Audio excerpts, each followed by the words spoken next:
Muchísimas gracias por la invitación. Espero que sea interesante lo que vamos a conversar. Voy a plantear algunos temas que tienen que ver con la medición y el cálculo en el Perú precolonial, ¿no? Que es un tema interesante y es un tema además para pensarlo, ¿no? Perdón, ¿dónde está? Ya, acá. Listo. Ok, ¿Quiere escuchar medición y cálculo del Perú antiguo? ya. Entonces, partimos de un hecho que es una realidad, ¿no? Que es un hecho concreto. Las personas, nosotros los seres humanos, estamos en una permanente atención sobre la existencia en general. Es decir, observamos de una manera constante y con asombro todo aquello que nos rodea. Esto desde tiempos inmemoriales hasta la actualidad. Permanentemente miramos a nuestro alrededor y mantenemos una observancia permanente sobre todo lo que sucede, ¿no? Y a partir de esa experiencia que nosotros vamos teniendo en contacto con esa existencia que nos rodea, es que vamos desarrollando un conjunto de ideas que se convierten de alguna forma en la manera de pensar respecto a la existencia tanto nuestra como de aquello que nos comete inmediatamente, ¿no? Y esto compartido a nivel social, es decir, socializando estas ideas, partiendo de la necesidad de compartirlas con un grupo humano que forme colectivo en el que estamos, comienza a convertirse en una necesidad de interpretar y ordenar un mundo. Sea, todos los seres humanos necesitamos ordenar nuestro mundo, pero para ordenarlo tenemos que interpretarlo. Y interpretamos la existencia nuestra y la existencia de todo aquello que nos rodea. Entonces, la forma más básica, digamos, primaria de esta interpretación es un ordenamiento que se basa en lo sucedible. ¿Qué quiere decir esto de lo sucedible? En antropología se entiende lo sucedible como todo aquello que se interpreta a partir de lo que se ve, pero que se convierte en una interpretación mágica, digamos, ¿no? Una explicación de las cosas que suceden, pero que además tiene que convertirse en algo tangible, en algo real, en algo que suceda, ¿no? Por eso se llama lo sucedible. Pensemos, por ejemplo, en la lluvia, en el trueno, en el rayo, en los vientos, en el calor, en el frío. Son formas de la existencia que de alguna manera marcan nuestra presencia con otras situaciones que van sucediéndose en nuestra vida y que de alguna forma se concretan en algo tangible. De ahí que la necesidad de que eso se convierta en tangible a partir de un conjunto de rituales, es decir, un conjunto de formas que de alguna manera marcan la existencia de lo que está sucediendo, ¿no? Es así como, por ejemplo, en las formas más primitivas, las sociedades comenzaron a tener sus primeras formas de explicar el mundo o de interpretar y ordenar el mundo a partir de los fenómenos naturales. No es que se basara en temores a la lluvia o temores al calor o temores a los vientos, sino que son hechos que están sucediendo en la realidad y que forman parte de nuestra existencia y que necesitamos ordenarlos y darles una explicación.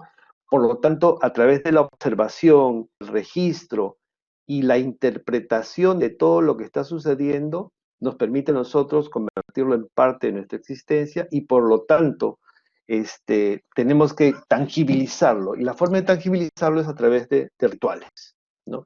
Y esa es una de las cosas, digamos, básicas para poder entender cómo es que se construye toda la interpretación del mundo y cómo es que a partir de eso se va a construir esto que nosotros llamamos los espacios humanizados o los territorios en los que viven las personas.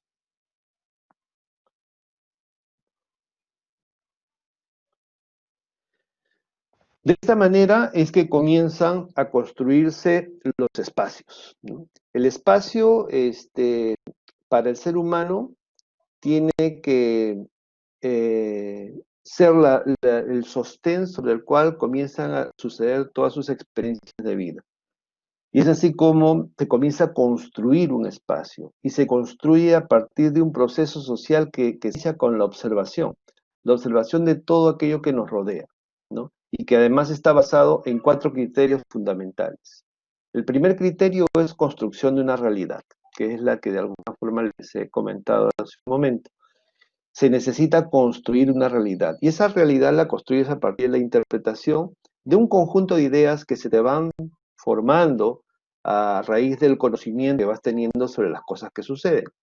Y estas cosas que suceden, además, se van adquiriendo, van de alguna forma creando eh, conceptos en las personas que definen las normas o los patrones de la vida de la gente, ¿no? Y normalmente para ordenar el mundo, lo que el ser humano ha logrado en primera instancia construir son un conjunto de ciclos, ¿no? Los ciclos básicos, fundamentales, que fue resultado de la primera observancia del ser humano, son el ciclo del día y de la noche, ¿no? O sea, ciclo de día y ciclo de noche. En formas muy primitivas, no había una explicación concreta, digamos, específica sobre qué pasaba en el transcurso del día y la noche, entonces había que hacer una observancia directa sobre la presencia del sol y luego probablemente la presencia de la luna y las estrellas, ¿no? Entonces, de esta manera se va construyendo una realidad basada en ciclos, basada en un cálculo mínimo para poder ordenar un poco este mundo y generar un espacio social en el que uno existe. Va poco a poco avanzando en la medida en que el ser humano va observando y va generando un conjunto de formas de conocimiento adquiridas a partir de la interpretación. Y estas formas del conocimiento adquiridas se convierten en explicaciones que en algún momento llegan a ser subjetivas por el hecho de no conocer todavía bien los fenómenos que están sucediendo, pero que de alguna manera se incorporan a una sabiduría del ser humano, que es justamente el segundo punto que se considera como el criterio del sistema del saber. O sea, se construye un sistema del saber, ¿no? Desde las épocas más tempranas de una forma muy básica y primitiva hasta las épocas recientes de conocimientos altamente desarrollados por el desarrollo de técnicas e instrumentos de ciencia y tecnología modernas, ¿no?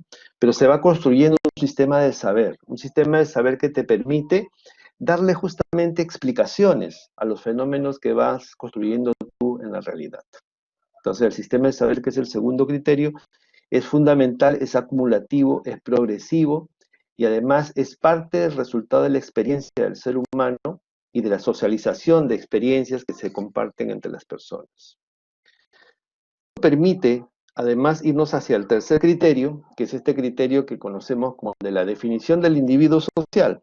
Es decir, esto que llamamos nosotros la identidad. ¿Quién soy yo? ¿Y qué soy yo como parte de este grupo? ¿Y qué soy yo como parte de este conjunto de fenómenos que me rodean? ¿Y qué soy yo como parte de toda esta realidad que yo observo? Es decir, voy poco a poco definiéndome como un individuo, como parte de una sociedad, pero que también soy parte de una existencia y una realidad que he venido construyendo en la medida en que voy conociendo cada vez más y cada vez mejor los fenómenos que van sucediendo conmigo y alrededor de mí, ¿cierto?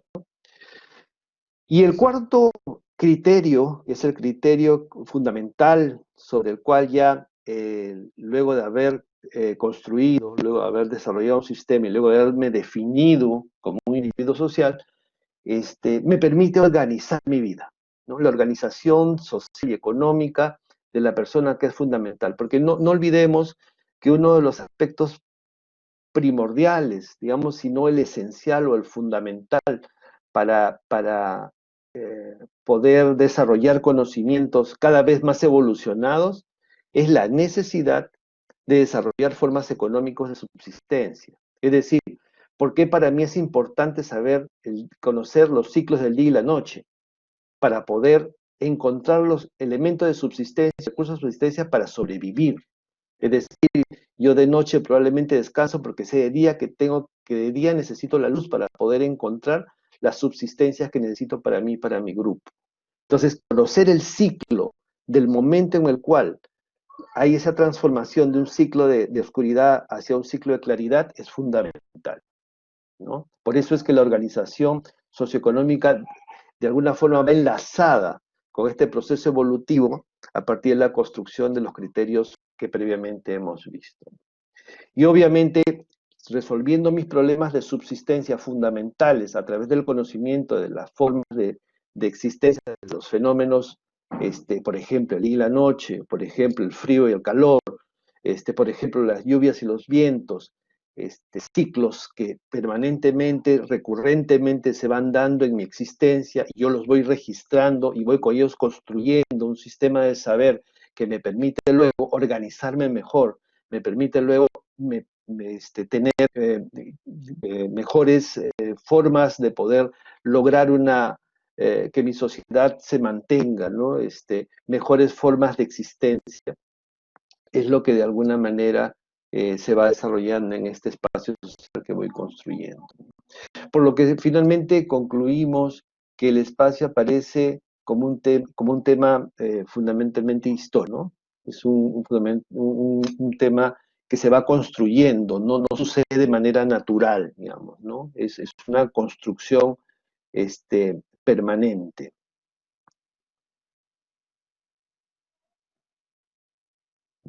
Ya está.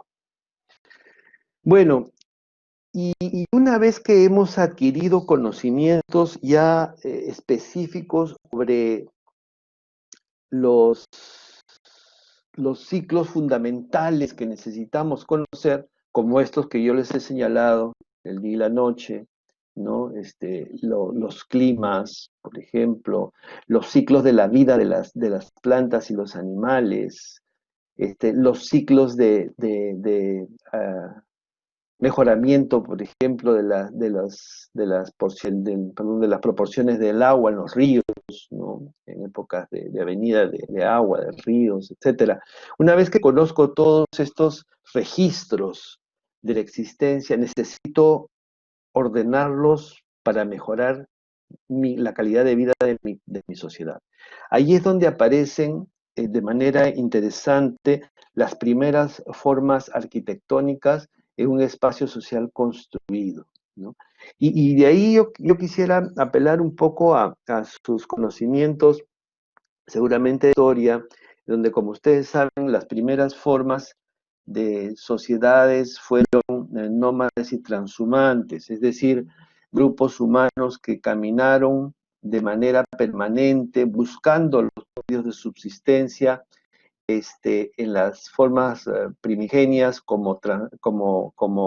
este, transhumantes, haciendo probablemente círculos en diferentes estaciones para poder lograr abastecerse de alimentos, tanto de la recolección, es decir, coger frutos, plantas, raíces, etcétera, o pequeños animales, hasta la cacería o pesca, ¿no? Que ya son, digamos, formas de aparición de recursos de subsistencia mucho más evolucionados, ¿no? Eh, Sin embargo, esa etapa, que fue una etapa larga, la del nomadismo y la transhumancia, que fue una etapa la más larga que ha tenido la humanidad, se transformó en otra etapa, en una etapa del que llamamos el sedentarismo. Y el sedentarismo se sustenta fundamentalmente en el hecho de que los seres humanos deciden ubicarse en un solo lugar, en un espacio social construido para vivir ahí, para residir ahí, ¿no? Y en esa residencia están ellos seguros que van a conseguir los recursos de subsistencia necesarios para su población. Y esa seguridad no es un azar. Esa seguridad y esa confianza la tienen en sus instrumentos de cálculo para poder lograr tener los recursos que necesitan. ¿Cuáles son esos instrumentos de cálculo? Ustedes ven en la parte superior hacia la izquierda de la pantalla un grupo de como chocitas, ¿no? Pequeñas viviendas circulares que están aglomeradas en una forma casi circular. Es bien interesante esto porque en esa pequeña gráfica que vemos allí, lo que encontramos es que al medio exactamente de esas viviendas se construyó una pequeño montículo, una pequeña acumulación de piedras o de barro, en donde destacaba una sola piedra parada, ¿no? Una laja, digamos, una piedra delgada, adelgazada, parada, que permitía en algún momento poder observar el movimiento de las sombras. ¿Qué importante ha sido, cuál ha sido la importancia de la observación de las sombras en las épocas antiguas? Las sombras te permiten a ti poder saber cuál es el movimiento del Sol. Y como sabemos, el Sol tiene un ciclo de movimiento alrededor de la Tierra, o la Tierra más bien se mueve alrededor del Sol, en un rango que te permite definir la noche y el día. Y por eso es importante tener instrumentos de medición. Y al parecer, uno de los primeros instrumentos de medición fue esta piedrita parada, que finalmente, como ustedes pueden ver en la segunda gráfica, se manifiesta de manera mucho más concreta en una especie de plataforma escalonada, en la cual en la parte superior se encuentra la piedra. Y después nos trasladamos ya a formas mucho más elevadas de construcción, en donde en el tercer gráfico ven ustedes ya un sitio que es un templo de 3, 4 plataformas, donde en la parte superior aparece la piedra parada. Y así sucesivamente, ¿no? Vamos poco a poco logrando que estos instrumentos se vuelvan cada vez más complejos. Hay sitios como, por ejemplo, el que ven ustedes en la parte superior, que es el sitio ceremonial de las Saldas, una construcción elaborada aproximadamente en el año 2200, 2000 antes de Cristo, y que está en la zona de Casma, y que fue construida en un juego geométrico y además muy simétrico de plazas rectangulares hundidas con pozo circular hundido, perfectos pozos circulares en donde el eje principal era norte-sur y que la simetría que hay en la construcción es tan perfecta que te permite hacer cálculos de movimiento de los astros de manera prácticamente perfecta, ¿no? Igual vamos avanzando en el tiempo y muchas de las construcciones comienzan a tener este patrón, un patrón básicamente ortogonal, basado en figuras geométricas perfectas, cuadrángulos, círculos, rectángulos, que van además jugando con un conjunto de volúmenes de plataformas escalonadas para poder hacer mediciones mucho más rigurosas y que finalmente convierten a estos edificios en instrumentos de medición fundamentales para el desarrollo de las economías locales de todos los pueblos, ¿no? Así llegamos a uno de los sitios que probablemente ustedes más conocen, que es el sitio ceremonial de Caral, que está en el Valle de Supe, que consta de un conjunto de 7 pirámides y que además tiene entre ellas una de las pirámides más espectaculares y de mejor elaboración que se puede encontrar en las épocas del arcaico temprano en el Perú, que es la del anfiteatro, ¿no? Esta pirámide, que es una pirámide escalada de gran volumen, tiene como parte adicional a la pirámide una gran plataforma circular sobrepuesta al relieve, que es perfectamente circular y que sirve también para poder desarrollar una serie de actividades que están vinculadas a los rituales, obviamente, pero que también están vinculadas al cálculo astronómico para el movimiento de las diferentes formas del tiempo, ¿no? Entonces, como pueden ustedes ver, finalmente estos edificios, más que edificios per se, se convierten en herramientas o instrumentos de medición y a instrumentos de producción fundamentales. Aquí es donde los especialistas que utilizaban estos templos, estos centros ceremoniales, hacían cálculos permanentemente. Era gente que estaba todo el tiempo observando los movimientos estelares y estaba incorporando registros para poder mejorar la producción. Es por eso que una de las características de las sociedades de esta época para el Perú es, es altamente desarrollada en tecnologías, manejo muy alto de tecnologías para procesamiento de alimentos, manejo muy alto de tecnologías para el desarrollo de agricultura, muy alto para tecnologías en el desarrollo de la hidráulica, y muy alto en el desarrollo de un conjunto de tecnologías para la construcción de pirámides de este tipo, ¿no? Entonces, no es grato el hecho de que hayan existido una gran cantidad de estos instrumentos de medición a través de estos centros ceremoniales y que esto luego se convierta en uno de los elementos fundamentales de manejo del poder político, en donde los especialistas de registro y de cálculo del tiempo se convirtieron en personajes principales del desarrollo social de sus pueblos y en dirigentes sociales, convirtiéndose posteriormente, después de esta época de Caral, ustedes saben que surgió la época del Chavín, el chavinense, ¿no? Que duró prácticamente casi 1000 años, tuvo este periodo, en donde se desarrolló pues, un poder teocrático muy grande a partir de templos, y los templos eran centros de desarrollo tecnológico y desarrollo de conocimientos, porque aquí estaban viviendo y residiendo los especialistas, ¿no? Entonces, todo es una concatenación, una acumulación de un conjunto de logros desarrollados por estas culturas prehispánicas en el conocimiento de ciencia y tecnología para esos tiempos, ¿no? Yo les quería comentar uno de los sitios que tuve la ocasión de participar en un trabajo de investigación y una consultoría que me contrataron para poder elaborar un plan de manejo para el sitio de Chanquillo que está postulando a Patrimonio Mundial, y justamente me pidieron que les apoyara en construir el plan de manejo para Patrimonio Mundial. Ahorita actualmente está en la lista indicativa de UNESCO. Chanquillo es un sitio arqueológico que fue construido aproximadamente hacia el siglo III antes de la era cristiana, más o menos entre el siglo 400 y 300 antes de Cristo.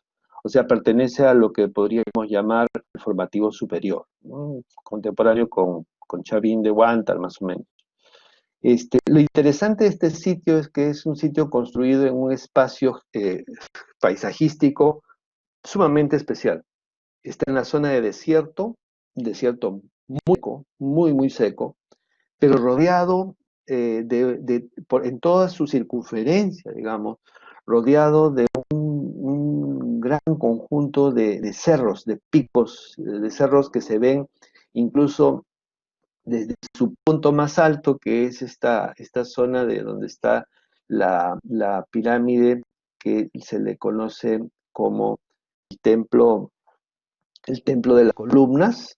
Se pueden observar los picos como marcadores geográficos de todo un horizonte en donde están presentes los picos más importantes que lo rodean en la zona de la cordillera, y que además se acercan a la vertiente occidental de los Andes, o sea, hacia el mar.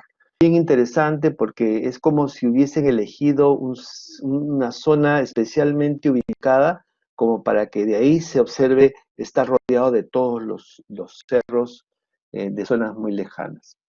Y es interesante Además, porque es uno de los sitios que tiene complementariamente, o sea, adosado prácticamente a la construcción de este templo, se ha construido en la cima de un montículo que está justamente al frente, hacia la zona noreste, una, una secuencia de 13 torres. Son 13 torres que han sido construidos equidistantemente de manera muy bien ordenada, que dan justamente al frente, digamos que a este lado está este templo, ¿no? Y que tienen estas 13 torres una ubicación que permite que cada espacio, cada intersticio entre torre y torre, sirva como una forma de poder calcular los diferentes movimientos del Sol durante el año. Es así que el sitio de Chanquillo se convierte de esta manera en el más antiguo observatorio solar que actualmente existe en pie en todo el mundo, ¿no? En todo el mundo. Y Stonehenge tiene las características que tiene Chanquillo en Casma. Y como pueden ustedes ver acá, estas 13 torres son marcadores artificiales construidos por los observadores del cielo del siglo III antes de Cristo, que permiten calcular los solsticios y los equinoccios, ¿no? Con perfecta, con perfecta coordinación con el movimiento del Sol, y por lo tanto se pueden calcular, si se puede calcular los solsticios y los equinoccios, se puede calcular también tiempos en los meses occidentales, ¿no? Otra cosa que es interesante también es que desde el punto de observación se puede incluir este cerro, que es un marcador geográfico natural, como el inicio de todo, digamos, el espacio de distancia que hay entre la mirada del cerro hasta la primera torre es exactamente la misma que hay en cada una de las otras distancias de las torres, ¿no? Entonces, a partir de aquí inicia, y el cerro, que además es un cerro que en la zona es un apu o un espíritu principal que vive en el cerro, se llama Cerro Mucho Malo, inicia, incorpora, digamos, o se sacraliza como parte de un paisaje construido, pero que en realidad es un paisaje natural incorporado, ¿no? Este es el sitio de Chanquillo. Y aquí es donde se puede observar, pues, que las construcciones que nosotros vemos en las épocas precoloniales, tienen un sentido más allá de la obra misma, tienen un sentido orientador, tienen un sentido de instrumentación, tienen un sentido de valoración para la existencia, la cotidianidad de las poblaciones, para el mejoramiento y la organización social y política de las poblaciones, ¿no? O sea, desde estas épocas, estamos hablando de 300 años antes de Cristo, o sea, estamos hablando de una época muy lejana a la de los incas, donde ya observamos que en los incas hay mucho más desarrollo, pero desde estas épocas ya había esta construcción de un calendario solar y donde probablemente se fueron mejorando los cálculos para poder construir los otros calendarios, ¿no?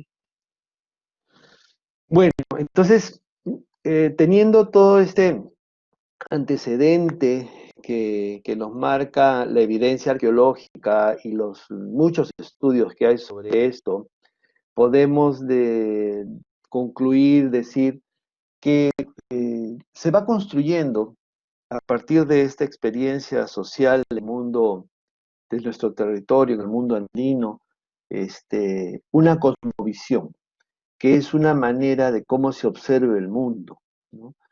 Como que el mundo que es todo aquello que rodea al ser humano. Se construye una cosmovisión y eso es fundamental porque la cosmovisión es la que te permite organizarte en tu existencia, en tu vida. Ese mundo que además es una realidad, que además es la existencia, es realidad que los seres humanos vamos generando como una interpretación en nuestra mente. Lo que les decía al comienzo, ¿no? Cosas que están sucediendo, diversos factores que están condicionando la existencia y que además están relacionados a los dos grandes elementos del mundo, de la humanidad en general, que son el tiempo y el espacio, que acá en la región nuestra se conocía como Pacha. La Pacha en realidad era el mundo de tiempo y espacio juntos, ¿no? Y compartidos, ¿no? Y que son existencias históricas. La Pacha es histórica. Entonces, esta existencia humana se explica a través de este simbolismo, ¿no? Se construye un simbolismo que además se nota en la construcción de los instrumentos de medición, ¿no? Como por ejemplo, este, este calendario, este observatorio solar de Chanquillo, o como por ejemplo las construcciones de Caral o de las Aldas, ¿no? O sea, el simbolismo que se expresa en la forma, en el arte, en la manera como se manifiestan estos conocimientos, ¿no? Y entonces esto nos lleva a desarrollar formas de pensamiento sobre nosotros y sobre lo que sucede en el mundo, en nuestro mundo, en esa cosmovisión. Y tenemos dos extremos filosóficos frente a eso, ¿no? Uno que es el idealismo, que se basa fundamentalmente en las creencias, los mitos, en estas formas de la tradición que nos llevan a explicarnos los mundos a través de formas mágicas, ¿no? Y otra que es digamos, la vida concreta, lo fáctico, el realismo puro, el materialismo mismo, ¿no? Que también es el que permite el desarrollo de un conjunto de técnicas, ¿no? Los dos mezclados van generando un avance del conocimiento de las sociedades y estos dos extremos en algún momento generan el aporte fundamental que convierte lo simbólico en real, ¿no? Y eso se puede observar claramente en los famosos templos de las épocas antiguas, como lo vamos a ver en algún momento en una diapositiva que les he preparado también. De tal manera entonces que, como les decía, la cosmovisión se va construyendo en función a ejes que van estructurándose y que van explicando esta interpretación de un espacio andino y de un tiempo andino, ¿no? Que, como les digo, se concreta en esto que llamamos Pacha. Y aquí tenemos un gráfico que resume la manera de cómo se concibe este, tan, tan simbólicamente en lo andino, ¿no? Tenemos que el mundo de la cosmovisión andina, de la manera como se observaba el mundo en las épocas precoloniales, estaba de alguna forma organizado en tres planos. El plano del Hanan Pacha, que es el plano del mundo de arriba, del mundo de los hermanos mayores, del mundo de estos fenómenos astrales, que son los que de alguna forma marcan los ciclos básicos de la vida, los vitales, ¿no? Y que son además el referente primario de las divinidades más importantes, ¿no? El Inti, el Quilla, ¿no? Son los referentes fundamentales de divinidades, de creencias, de tradiciones, de mitos, de leyendas, etcétera, y que forman parte de la existencia y que además a partir de ellos se construyó muchísima tecnología, ¿no? Y luego está el Caipacha, que es el plano actual, que es el plano donde vivimos, es el plano nuestro, es el plano de todo aquello que nos rodea y con la cual tenemos una permanente y constante, eh, acercamiento, ¿no? Nos asociamos. Y acá hay un fenómeno interesante que valdría la pena explicarlo, es tanto en el Caipacha como en el Hanan Pacha y en el Luku Pacha también, la creencia en el mundo andino es de que todo estaba animado, o sea, todo tenía un ánima, que no es lo mismo que el alma católica o cristiana, sino más bien el ánima viene a ser algo así como una energía articuladora, ¿no? Una energía que nos une a todos los que estamos en estos mundos. Entonces, esa ánima nos unía a todos, que sean objetos sin vida como a seres vivientes, ¿no? Entonces, de ahí viene el hecho, por ejemplo, de respetar la tierra, el respeto al agua, el respeto a la piedra, ¿no? Porque tienen un ánima, hay una energía que los mueve y que los une, ¿no? Normalmente a esa energía común le llamaban Kamaken, que era la energía que nos unía a todos, ¿no?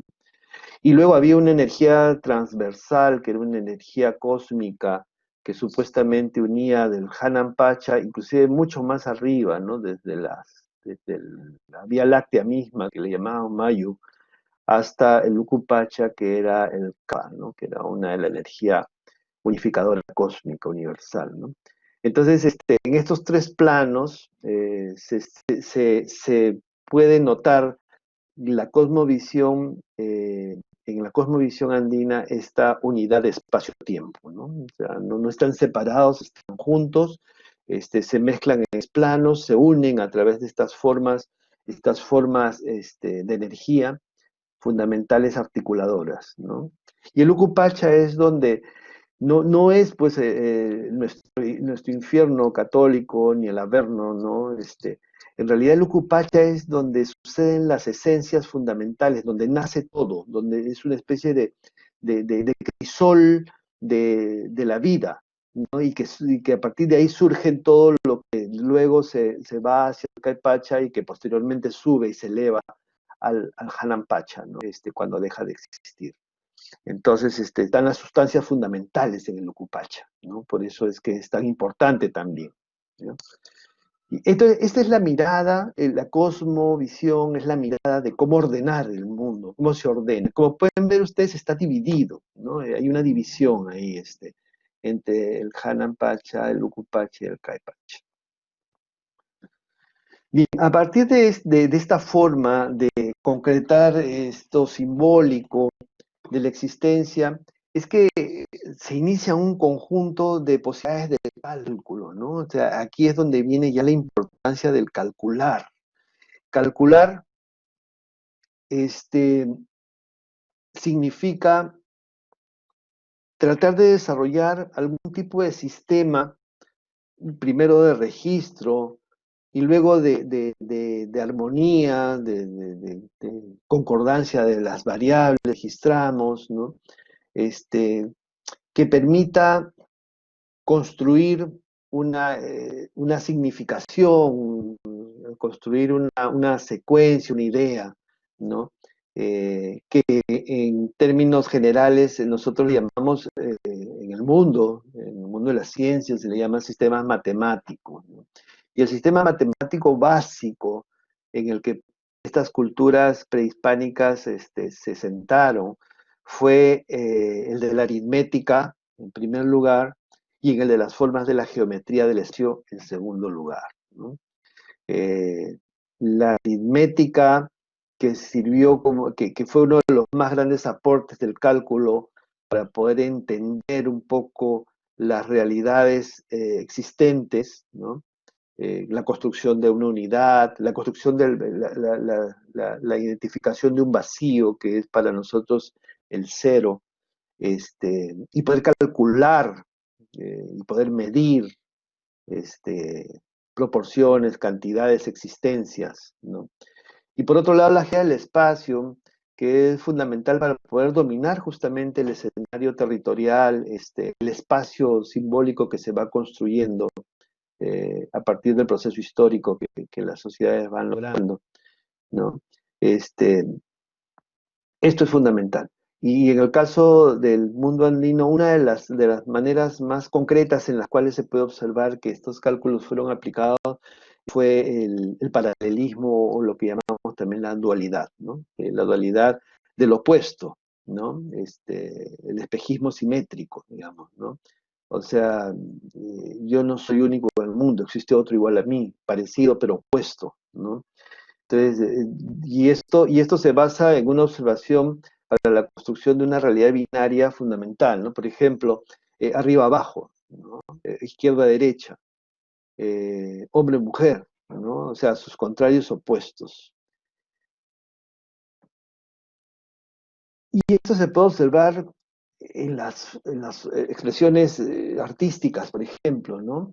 Las dualidades han existido desde épocas muy antiguas, muy, muy antiguas, y han sido expresadas además de manera muy concreta, como para que todos observen, vean y se den cuenta de que efectivamente hay dualidad en todo. Hay arriba y abajo, hay izquierda y derecha, hay hombre-mujer, ¿no es cierto? Esto deben ustedes conocerlo, es el famoso obelisco Tello de Chavín de Huántar. En este obelisco Tello tenemos una sola pieza lítica que ha sido tallada por dos lados, y en cada lado aparecen dos animales que son diferentes y que tienen además características distintas. Una de ellas tiene algo en lo que los estudiosos de la iconografía dicen que es el sexo masculino, ¿no? Y otra que tiene lo que dice que es el sexo femenino. Entonces, las dos tienen las mismas características, por lo tanto son la misma especie, es el mismo tipo de animal, ¿no? Tienen ustedes acá su cabeza, tienen acá ustedes el cuerpo, ¿no? Tienen acá ustedes la cola, las patas que están reptando, ¿no? Igual pasa en este caso, ¿no? Sin embargo, a la diferencia está acá, justamente en el lado, digamos, de la posición del órgano sexual. Acá aparece una imagen de una especie de ícono que tiene una forma como de maní, ¿no? Que es muy representativo de la fertilidad femenina en muchas de las otras culturas, tradiciones culturales. Y en cambio acá aparece dicen que es la yuca, pero tiene una forma como de representando al órgano masculino que está además botando una especie de líquido seminal, ¿no? Acá. Entonces, obviamente son dos especies, es la misma especie de dos animales de distinto género que estarían marcando la dualidad de alguna forma, ¿no? Igual pasa en el caso de- del lanzón famoso, el lanzón de Chavín. Si ustedes ven, es una pieza lítica tallada en sus dos caras, pero que sin embargo, si ustedes la abren y la dividen en dos, lo que van a encontrar es a dos personajes encontrándose de manera de perfil, opuestos, ¿no? Acá ustedes pueden ver acá uno de perfil mirando para el lado, digamos, derecho, y el otro de perfil mirando al lado izquierdo, como topándose la nariz, ambos, ¿no? Sin embargo, entendemos que es un solo personaje. Cuando uno lo ve en plano, ve solamente un rostro, dos manos y dos pies cruzados, pero dos pies, ¿no? Y en principio se pensaría que es un solo personaje. Sin embargo, por la simetría bilateral que usaron los chavines para prácticamente casi todas sus obras ornamentales en piedra, con esta simetría bilateral, se ven a dos personajes, ¿no? Que está marcando una dualidad también. Eso además se mantiene con el tiempo, y ustedes encuentran también en el báculo del dios de Pachacamac, que está en el Museo de Pachacamac, acá al sur de Lima. Encuentran también que es una talla de madera, de una pieza de madera única, en donde se han representado una dualidad de dos personajes que se están dando la espalda, pero están unidos, ¿no? Como si fueran siameses. Están unidos, pero los dos tienen diferente iconografía en su corporación, digamos, toda su vestimenta se diferencia. En este caso, tiene mazorcas de maíz en el cinto o en la faja, ¿no? Y el maíz, ustedes saben que es una representación de la fertilidad, la saramama es una representación de la fertilidad femenina, ¿no? Y acá más bien aparecen unas aves en picada, que son las que siempre están representando a los personajes guerreros, líderes políticos, etcétera. Entonces, este en principio vendría a ser el hombre y este en principio vendría a ser la mujer, pero con el mismo poder, con la misma forma de comunicación directa hacia la población. Es una sola pieza, en una sola historia, pero juntos y articulados, ¿no? La famosa dualidad, ¿no?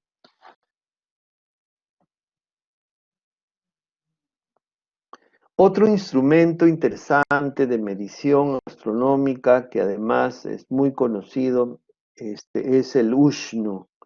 El Ushnu es una plataforma ceremonial que apareció en la época inca. Sobre todo es bien interesante su historia porque los Ushnus, al parecer, solamente aparecen después de la conquista de Pachacútec inca. O sea, antes de Pachacútec no hay Ushnus. ¿Eh? Y el primer Ushnu que aparece es uno que se construye en la plaza de Jaujaipata, que es la plaza central de Cusco, y que además está construido exactamente en la mitad del Cusco, y la división de este Ushnu, porque había un Hanan, Jahuaypata y un Uringaypata, divide el mundo de arriba y abajo en dos partes, y por lo tanto se divide en dos partes, la mitad son cuatro partes. Entonces divide en cuatro partes, y es a partir de ese Ushnu de donde se dice salió el ramal del Capac Ñan, del primer camino hacia el Chinchaysuyo, o sea, hacia el norte, y luego su consecuencia hacia el sur. Y sus intersecciones se fueron hacia el lado oeste, que fue el Contisuyo, y hacia el lado este, que fue el Antisuyo, ¿no?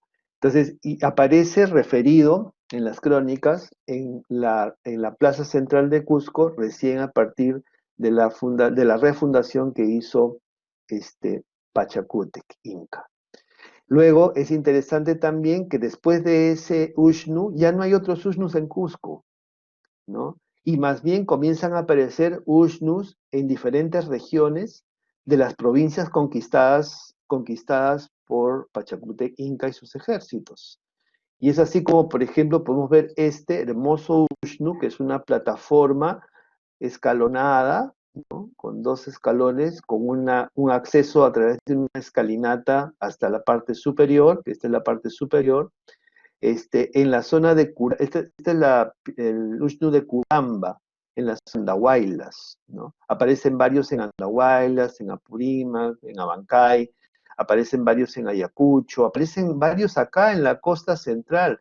Tenemos varios Ushnus en Chincha, tenemos Ushnus acá en Pisco, tenemos una gran cantidad de Ushnus distribuidos en todo el territorio que fue conquistado por los incas para la elaboración del Tahuantinsuyo, pero que curiosamente no aparecen en el Cusco mismo. Por lo cual, una tesis bien interesante de John Hislop, que fue un estudioso de la cultura inca, que plantea que estos Ushnus fueron marcadores de dominio inca en los territorios que fueron incorporados al imperio, ¿no? Pero lo interesante de esto es que hay estudios muy rigurosos realizados por investigadores peruanos y extranjeros que han logrado determinar que los Ushnus son en realidad centros astronómicos, de observación astronómica, y que además han sido construidos en lugares especialmente ubicados a partir de la observación de los movimientos del, de la rotación de la Tierra sobre el Sol, del movimiento del sistema solar, y que además hicieron como elemento ritual de dominio a partir del gran conocimiento que se manejaba en estas plataformas. Se sabe además que aquí al Ushnu solamente tenía acceso el Inca y sus invitados, que eran muy pocos, y que además se hacían celebraciones en la parte superior, donde había mucha comida y mucha bebida, al punto tal que el centro mismo del Ushnu tiene una especie de sumidero en donde se tiraba chicha, chicha, y bueno, algunas de las crónicas hablan también de sangre, de animales a manera de ofrenda, justamente para que este Ushnu sirviera de contacto, de comunicación con todos los apus o las jircas de la zona, ¿no? Pero lo interesante es su función astronómica, de cálculo astronómico. Y nos vamos a otro de los instrumentos interesantes del cálculo astronómico, que es la chacana, ¿no? La chacana, en realidad, se pensaba que tenía un origen más hacia el sur, vinculado probablemente a lo que es la zona centro-sur andina, la región de Bolivia, el altiplano, ¿no? Sin embargo, les voy a mostrar ahora, hay evidencias de chacanas muy antiguas en la región de la costa norte, en la zona de Lambayeque. Pero, en fin, la chacana es un instrumento interesante porque se convierte en una forma de poder interpretar no solamente un elemento simbólico de conexión digamos, del mundo de nuestra realidad con mundos paralelos hacia otras esferas de dimensiones diferentes, ¿no? Chaca significa puente, Anan significa lo de arriba, lo alto, ¿no? Anan. Entonces es como si fuera una especie de instrumento de transportación como un puente, ¿no? Y hay ahí una serie de teorías interesantes sobre el tema de la chacana. Sin embargo, la chacana, si la observamos más detalladamente a nivel digamos, de volumen geométrico, la chacana es de alguna forma la explicación de la cuadratura del círculo, ¿no? Ustedes pueden ver aquí en fondo la marca de una chacana, ¿no? Y cuyos ángulos además son perfectamente simétricos y que permiten organizar una observación desde su punto centro a la construcción de dos ejes, ¿no? Un eje norte-sur y otro eje este-oeste, y que además permiten a su vez hacer los cálculos de los movimientos astronómicos que definen los equinoccios y los solsticios, ¿no? Solsticio de verano, solsticio de invierno, y el equinoccio de verano, el equinoccio de invierno, ¿no? Entonces, están bastante bien marcados, ¿no? Los días, y a partir de esto es que se van desarrollando un conjunto de actividades para dos cosas fundamentales: la agricultura y la ganadería, ¿no? Es decir, el respeto a los ciclos naturales de los animales y las plantas, y las fiestas o los raimis, ¿no? Las ceremonias realizadas en función a, a estas actividades calculadas en este calendario a partir de la chacana, ¿no? Acá, como les explicaba, está compuesta por dos líneas que se cruzan, vertical horizontal, ¿no? Presenta siempre espacios sagrados opuestos, arriba abajo, izquierda derecha, ¿no? Masculino femenino, ¿no? De alguna forma representan todas las relaciones que existen entre todo, ¿no? De todo un mundo que se une, se junta en una sola expresión. Y además, curiosamente, por ejemplo, hay cosas como la existencia del Capañán, que simbólicamente cruza en forma diagonal en un eje 45 grados norte-sur, ¿no? Que además es interesante porque cuando uno observa la arqueología del país, se encuentra de que los principales huacas y templos están ubicados en este eje. Esto es lo que les comentaba, la existencia de una evidencia de que la chacana existió en tiempos muy antiguos. Este es el sitio, el templo de Ventarrón, en el valle, en la zona de Lambayeque, donde se ha encontrado evidencias de una chacana construida en barro. Este es un templo de aproximadamente 2000 años antes de Cristo, contemporáneo con Caral, más o menos, quizá un poco antes de Caral. Y entonces es interesante observar que esto que es de la zona norte, digamos, está ubicado en una zona, perdón, esto que es de la zona norte, tiene la presencia de una chacana que pensaba que venía de una tradición sureña más ligada a la zona de Puno, Bolivia, ¿no? Y efectivamente esto demuestra la evidencia tan antigua de más de 2500 años antes de Cristo, que esto venía desde antes, ¿no? Bueno, finalmente se construye pues este cálculo astronómico que permite además manejar calendario, que permite además manejar tiempos, que permite además organizar la vida de las personas, que permite además manejar todo un mundo simbólico orientado a fenómenos astrales que se convierten en esto que les decía, ¿no? Lo sucedible se convierte en un hecho real, ¿no? Suceden las cosas, son reales. Y todas las técnicas que hemos visto para poder calcularlos son los que permiten hacerlos realidad, ¿no? Entonces, a partir de esto se va construyendo todo un panteón andino de divinidades vinculadas fundamentalmente a los seres humanos y que surgen de un ordenamiento basado en el registro y el cálculo de todas las existencias, ¿no? Eh,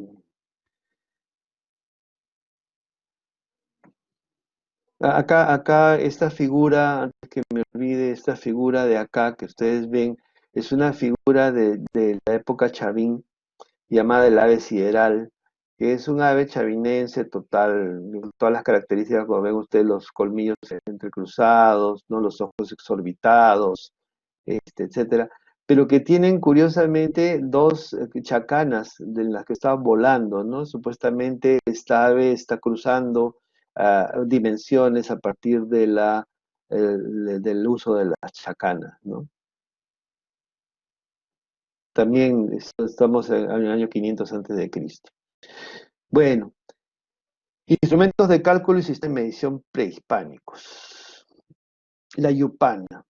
La yupana por mucho tiempo se pensó que se trataba de maquetas elaboradas para poder tener un diseño de posibles construcciones o construcciones arquitectónicas.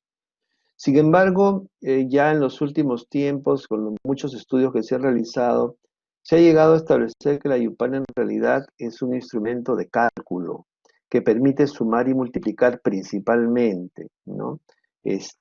Hay un principio en lo andino que es el yapán o yapay, que es el adicionar, el sumar, ¿no? Ese principio que es el yapay permite hacer sumas.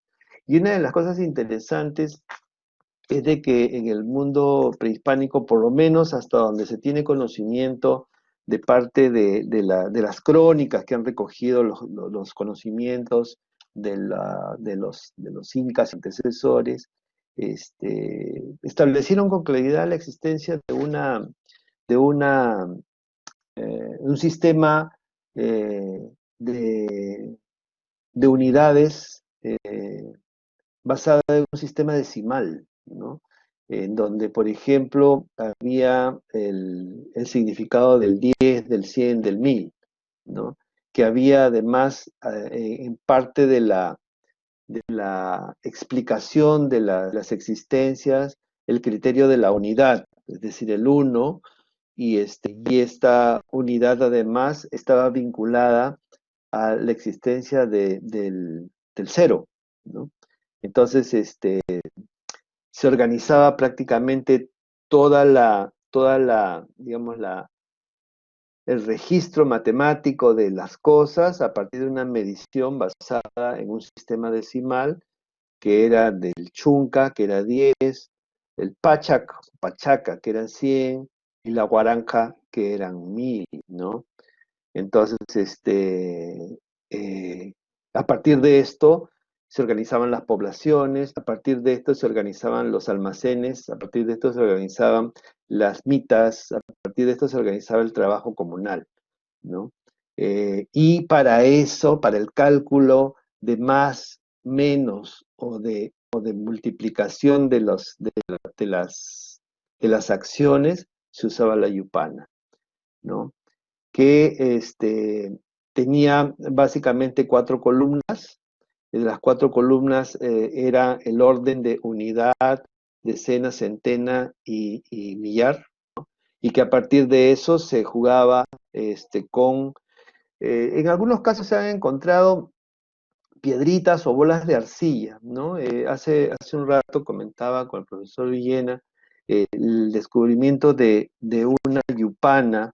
Esta es una yupana de piedra, hay varias de piedra, hay otras de madera, pero hay esta de acá, que es una yupana que se ha encontrado me parece que hace unos 2 o 3 años, en las excavaciones realizadas en un sitio inca en Cañete, que se llama Cones, que está ubicada en el Valle Medio de Cañete, Caminos Imperial, y que consta de varios bloques de agujeros, me parece que 160 agujeros, en donde se han encontrado asociados a estos agujeros 14 quipus, ¿no? Y además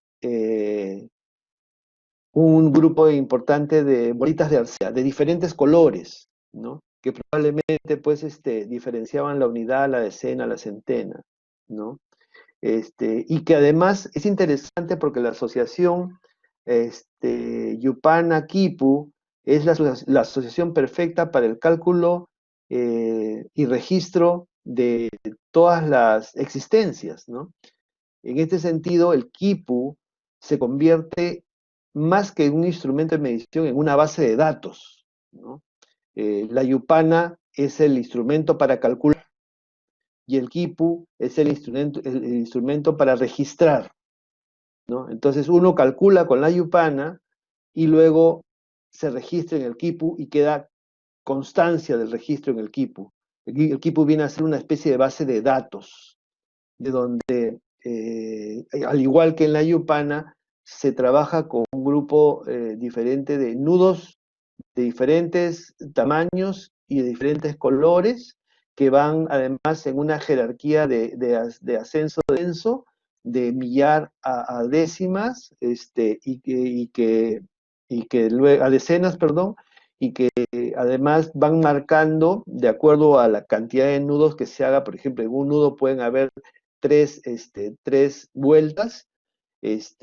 Puede ser que se trate de un 13 o de un 300 o de un 3000, ¿no? Para lo cual se hace entre el número 3, que es el quinza, por ejemplo, y el chunca, ¿no? Puede ser un 30, ¿no? Perdón, puede ser un 13, que puede ser un chunca quinza, ¿no? Entonces, pero se tiene el registro. Lo importante del Quipu es que ahora sabemos que el Quipu es una gran base de datos alfanumérica, en donde no solamente hay el registro numérico, como es lo que estamos viendo esta tarde, sino que también hay un registro de información, ¿no? De relatos contados, de una suerte de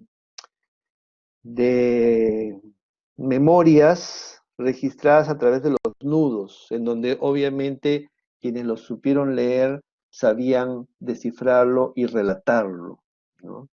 Este, Lamentablemente, en la época de la invasión europea a nuestro territorio, uno de los más perseguidos por la corona española fueron los quipucamayos, ¿no? Porque eran quienes manejaban toda la información y el conocimiento de la época, entonces había que eliminarlos.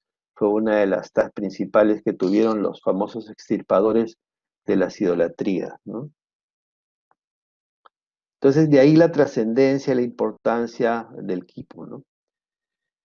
Luego, finalmente, y ya vamos terminando, tenemos pues un registro importante que los cronistas nos han hecho llegar a través de sus relatos, y muchos historiadores que han trabajado sobre el tema y que se han venido especializando también en el conocimiento del manejo de las medidas, un conjunto de formas del cálculo y medidas que sirvieron para poder elaborar todo lo que nosotros ahora podemos observar como parte de la obra precolonial, ¿no?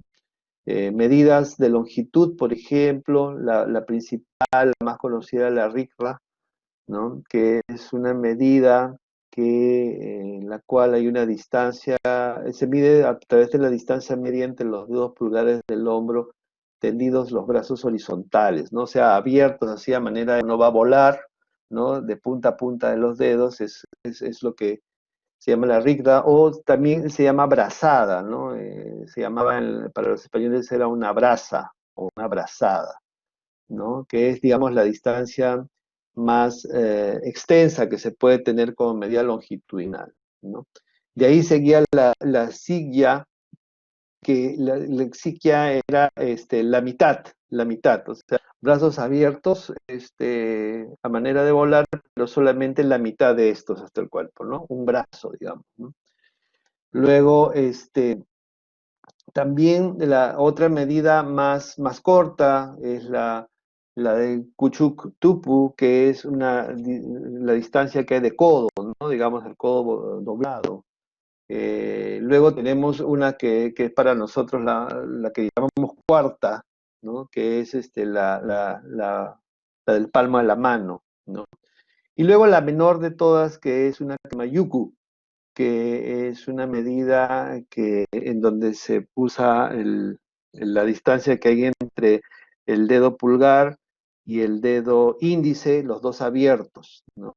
El extremo, lo más abierto posible es eso es el yuku, ¿no? Entonces son medidas de longitud que, como ustedes pueden darse cuenta, son básicamente referenciales, o sea, no son exactas, ¿no? Porque mis brazos abiertos probablemente pueden ser más grandes o más pequeños que los brazos abiertos de otra persona. Sin embargo, es referencial, ¿no? Y tanto así vamos a ver en lo referencial que, por ejemplo, en las medidas de área, que tenemos el famoso tupu, que es el más conocido, ¿no? El topo o tupu, que era el cálculo de aproximadamente 50 ricras por 25 ricras. O sea, 50 brazadas mías por 25 más, que podía ser más o menos la de otra persona, ¿no? Pero eran referenciales, ¿no? Entonces, y esto es interesante porque básicamente las unidades de medida no se hacían por cantidad exacta en proporciones, digamos, o en porciones, sino más bien eran cálculos aproximados. Eso pasa, por ejemplo, en el caso de los ciclos de la vida, ¿no? En el Perú prehispánico se sabe, por lo menos en la época inca se sabe, que a ti no te calculaba el ciclo de la vida por tu edad, o sea, no es que tú tuvieras 20 años, 30 años, 40 años, 50 años, ¿no? Sino era digamos, por el rango de tus tiempos, ¿no? Eras menor, o eras chico, o eras joven, eras adulto, o eras viejo, ¿no? Entonces, estos ciclos eran los que te reconocían, ¿no? Luego tenemos medidas de contenido, que son para kilos y para litros, ¿no? El Pokcha, que era aproximadamente 27,7 kilos, y la psiquis, que era más o menos una proporción de 4 a 15 litros aproximadamente, ¿no? Después habían unas canastas, unos cestos grandes, que básicamente servían para poder calcular algunos objetos importantes, digamos objetos especiales, como por ejemplo la coca, ¿no? Para poder calcular las mediciones de coca para los intercambios o trueques, se utilizaban los runcus, ¿no? Entonces te da medio runcu, un cuarto de runcu, un octavo de runcu, que podía ser para poder hacer estos cálculos, ¿no? Y hay una medida que es bien interesante, que es la medida de tiempo-distancia, ¿no? Que se llama cocada, y que tiene que ver justamente con el chacchar la coca, ¿no? No sé si alguno de ustedes alguna vez ha chacchado coca, pero la coca se chaccha, se hace un bolo en la boca, se pone a un lado, y no se mastica, sino se pone a un lado y se va poco a poco apretándolo para que vaya soltando su jugo. Generalmente se utiliza un poco de cal o alguna ceniza para poder activar un poco más el estimulante. Y la cocada es el tiempo en el cual la acción estimulante de la coca se mantiene en la persona.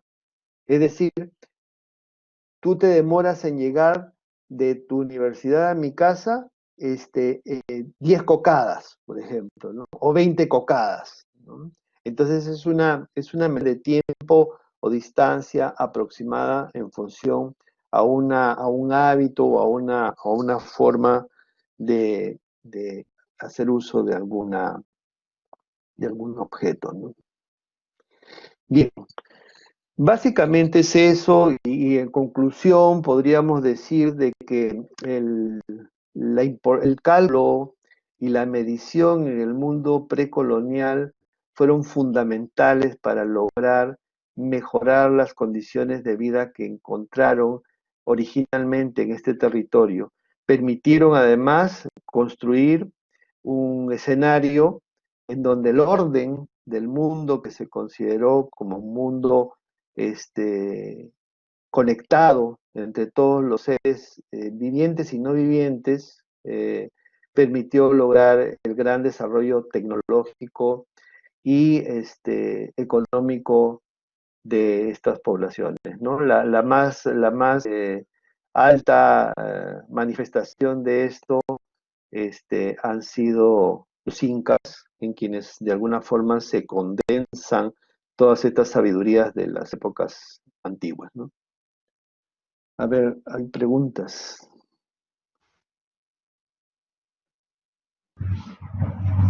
Ajá, Sí, tenemos algunas preguntas. Eh, ya, Leeré algunas, a ver.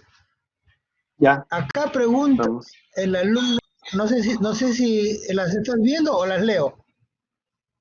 No, no las veo bien. Ah, ya. Yo entonces las leo acá. Ya, a ver. Ya, yo las leo. Dice el alumno Silvio Jeremías Chero, dice, Sí. respecto a las ruinas circulares en Moray Maras, ¿es cierto que posiblemente los que la construyeron se pararon en el medio de la base de la montaña, clavaron una vara sujeta a una cuerda y como dibujando una circunferencia guiados por la cuerda, y fue así como calculaban el diámetro de los círculos andenes? Sí, claro. A ver, primero, Moray es uno de los escenarios de construcción de cálculo eh, expresamente trabajado por un grupo de investigadores o científicos o biotecnólogos de Huayna Cápac. Entonces, Moray fue construido expresamente para poder hacer experimentación biológica ahí. Entonces, era necesario tener una precisión en su construcción. Cada uno de los espacios construidos de las andenerías y los radios de las circunferencias fueron perfectamente calculados. Entonces, obviamente ahí hubieron ingenieros que utilizaron todos los instrumentos, como este que señala el alumno, para poder tener una perfección en su construcción. Los círculos son perfectos y además la secuencia de todos los círculos que concentran finalmente esta gran obra de Moray son perfectamente calculados, ¿no? Tienen equidistancias perfectas, porque además permiten tener un escenario de experimentación que buscaban justamente ellos. Cada uno de los escalones de las andenes tienen microclimas diferentes y se han encontrado evidencias arqueológicas de diferentes semillas adaptadas a esos microclimas para el mejoramiento de la genética botánica, ¿no? Dicen los que han estudiado estas evidencias en Moray, por ejemplo, el famoso choclo de grano grande del Valle Sagrado, se originó ahí en Moray a partir de experimentaciones genéticas con maíz, ¿no?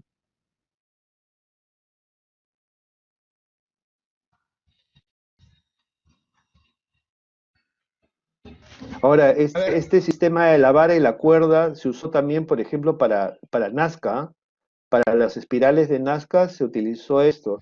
Hay un trabajo de María Raige, que publicó hace muchos años, en donde ella explica la manera como es que se construyeron estos espirales y círculos concéntricos en las líneas, en las pampas de Nazca y Palpa, ¿no?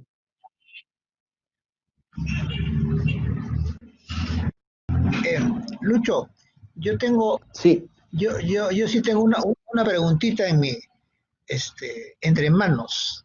Y es que ajá, el conocimiento, esas medidas últimas que has señalado, las de contenido, la de distancia, la de tiempo, la sí. de brasas, estos conocimientos fueron a partir de los incas o ya venían de más atrás de los grandes señoríos regionales. Ahí se gestó ese conocimiento, los incas lo tomaron o los incas lo gestaron.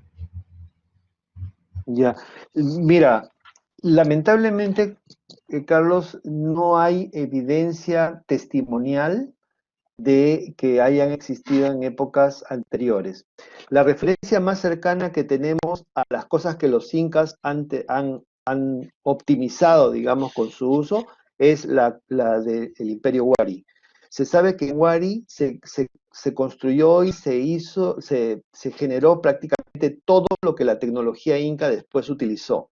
Es decir, las construcciones ortogonales, con cálculo astronómico y con mediciones prácticamente antecesoras a los incas, la hicieron los Wari. Los quipus vienen de la época Wari, los primeros quipus. Los primeros tocapus fueron elaborados en la época Wari. Se sabe que hay evidencias de tablas muy similares a las yupanas en la época Wari. Entonces es posible que el referente más cercano a los incas fueran los Wari. Y claro, obviamente, con Wari estás hablando de un imperio civilizatorio de 400 años. Entonces se desarrolló una gran cantidad de conocimientos y tecnologías. Los incas solamente tuvieron un periodo de 50 años, o sea, no hubo más. Entonces los incas tomaron lo que ya existía antes y lo utilizaron de manera óptima, es decir, optimizaron completamente el uso de las tecnologías y los conocimientos previos. Pachacútec Inca fue un tipo visionario, un hombre que se basó en la forma de los conocimientos de los pueblos para poder en menos de 40 años darle vuelta y convertir y construir esta propuesta de Tahuantinsuyo, ¿no? Este, pero fue porque él utilizó los conocimientos previos. Eh, es posible de que en algún momento de la historia, en el avance de los conocimientos que tengamos, podamos unir el imperio inca con el imperio Wari en una sola propuesta de dos imperios juntos. Este periodo que hay entre el imperio Wari y el imperio inca, que es un periodo que llamamos periodo de los desarrollos tardíos o estados regionales, al parecer fue solo un hilito en la conexión de estos dos imperios. Al parecer hubo un imperio antiguo y un imperio moderno, y probablemente una misma dinastía, digamos, dinastía de reyes, de emperadores, ¿no? Esto lo vienen trabajando ya varios investigadores. Creo que en algún momento se va a lograr hacer esta conexión. Pero la ciencia y la tecnología se fueron desarrollando, de hecho, desde épocas anteriores, pero es donde donde se desarrolla con mayor notoriedad es en la época del Imperio Wari. Y los incas lo optimizan totalmente. Ya, acá hay una pregunta de un alumno, pero antes Sí, de eso yo una pequeña pregunta. Y mi preguntita es esta. Estos conocimientos matemáticos y de cálculos, ¿eran de conocimiento popular o una casta era la que sabía ese conocimiento? ya. Porque, Eh, porque la escuela, el Yachayhuasi, sí, supongo que estos conocimientos eran solo para la clase dominante, para la clase aristócrata, y que se enseñaba en el Yachayhuasi a través de los amautas. No creo que eso era sí. de conocimiento la clase popular era así. Sí, exacto, sí.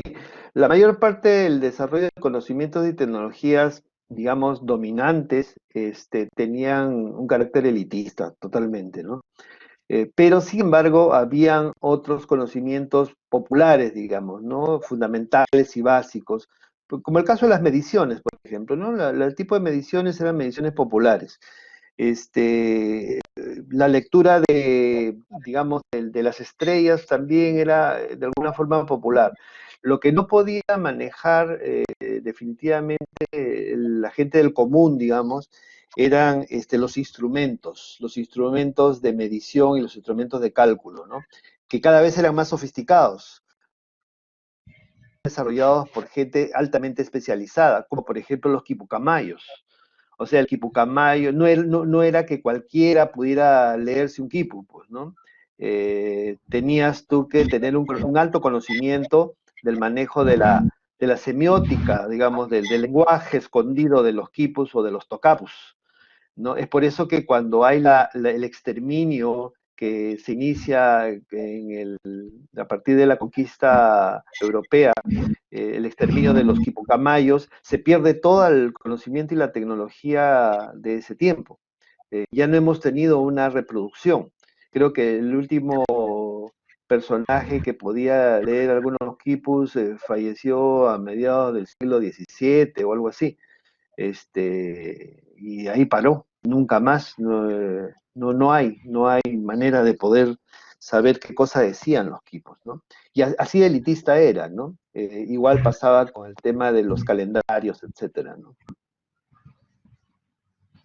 Ok, muchas gracias. Acá hay una pregunta de un alumno, del alumno, el mismo que hizo la cuestión anterior. Sí, efectivamente, es Silvio Jeremías Chero. Dice, en Chavín, Ajá. en Ancash, frente a las ruinas principales del sitio, hay un estadio hundido que tiene la forma de la chacana visto desde arriba.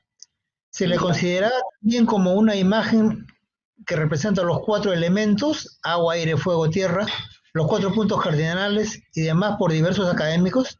¿Qué tan cierto es esto o solo son interpretaciones propias? Ya, bueno, en realidad son muchas las posibilidades de interpretar estos edificios que tienen mucho simbolismo, ¿no? Este, pero lo que sí es definitivamente cierto es que justamente en este orden del mundo y de la cosmovisión del mundo precolonial, este, hay tres espacios fundamentales en los cuales siempre se existió. El espacio aéreo, el espacio terrestre y el espacio acuático, ¿no? O sea, aire, tierra y agua. Eh, que son fundamentales, ¿no? ¿Por qué? Porque además se simbolizan a través de los espíritus mayores principales, ¿no? En el aire tienes el cóndor, ¿no? El cóntur, en la tierra tienes el poma, el puma, el felino, y en las aguas tienes principalmente a los reptiles, los lagartos, ¿no? O también a las serpientes, ¿no? Los amarus. Entonces, sí, es probable que muchos de los espacios en los cuales se simbolizan arquitectónicamente estos tres diferentes escenarios, dimensiones, puedan ser parte de una interpretación. Y claro, o sea, pueden ser interpretaciones de algún investigador, dependiendo mucho de qué elementos tienes para poder asegurar eso, ¿no? Normalmente utilizamos, para poder hacer esas referencias, utilizamos muchas de los testimonios de cronistas, ¿no? O mitos o leyendas que hay en la zona, ¿no? Ancash tiene una gran cantidad de información relacionada a mitos y leyendas prehispánicas, ¿no? Toda la zona del Callejón de Conchuco, se tiene una cantidad importante de información, ¿no? Ok, ok, muy bien. Ya, entonces no hay más preguntas. Pregunto a la sala. Si no hay más preguntas, ok, no hay más preguntas. Cerramos. Entonces, concluido esta vuelta, primera ronda de preguntas. Entonces creo que damos por cerrada la sesión. No sin antes agradecerte nuevamente por tu siempre buena disposición con la Ricardo Palma de nuestra escuela, siempre nos apoyas, de manera que también ofrezco yo, en la medida que podamos en nuestra escuela, ser recíprocos con el Ministerio de Cultura, al que tú representas, y al proyecto que tú también diriges, que es el Capañán, de modo que nos ponemos también al servicio del despacho del proyecto que tú conduces. Así que una vez más, mi querido Lucho, muchas gracias por esta presentación y espero reencontrarnos en otro semestre para que puedas seguir apoyando a los estudiantes en estos temas históricos tan centrales y tan vitales para que los estudiantes en su formación profesional enriquezcan su formación y su legado cultural, que es el que ellos tienen derecho a incrementar cada día más. Dicho todo esto, muchísimas gracias.